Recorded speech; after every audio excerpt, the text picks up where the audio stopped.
So Zamor, you are an expert on energy, somewhat, and you had a chat with a few people today from Pakistan about energy crisis.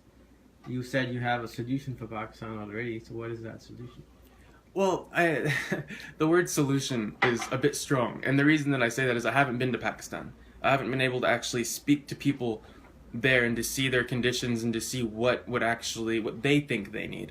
It's easy to come in from outside and say this is what you need, but if that's not what the community wants, it's, in my opinion, pointless. It's just colonialism all over again, neo-colonialism. And we're trying to progress past that. So one of the ideas I had was that for the larger cities, because you were talking about, what was the name of the city you said had 18 million people, roughly? Lahore. Lahore? So if they're having an issue with power consistently, that means you're probably having an issue charging your phones. You're probably having an issue with lighting. If you were to erect light posts with a dome on the top, that way you mitigate a lot of the light pollution, so you would still have that natural darkness, which wouldn't affect the animals at night. The nice thing about that is you still have a direct light coming down, so you'd still have that feeling of safety. You'd still have that ability to get around in the night. You then take an outlet, say like 8 little outlets that you put around the base, free charging station, and on the side it's solar powered.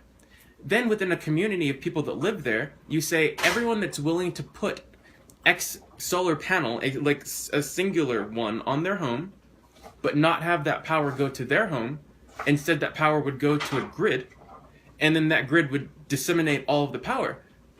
And the reason that I think that is a much more feasible way of doing things is because now you're not having to retrofit all of these wires into people's homes where they were not designed to be. You're basically building one large infrastructure that's sending the solar to a central hub, and then it can be evenly dispersed. So if you live in an area that doesn't get much sunlight, you would say, well, this doesn't help me because I don't get enough sunlight for solar to really work. But by doing it this way, everyone gets a little bit. And that idea actually came from, it was modified from Africa, because in Africa, I think it was Nigeria, about 3 years ago or so. I'll have to double check on that. What they did was they had a water issue. So what they did was they took playground roundabouts and turned them into water pumps, so that as the kids were playing throughout the day, it was pumping water for the community. And that's where I got the idea of a central hub to mitigate, to distribute all of the energy. And the reason that the light posts have to be separate from that is because they would drain all of the power if you sent the energy there too. So those are simple standalone things. If you have any sort of natural disaster, or if something happens and a light post falls over, it affects that one light post, not every light post.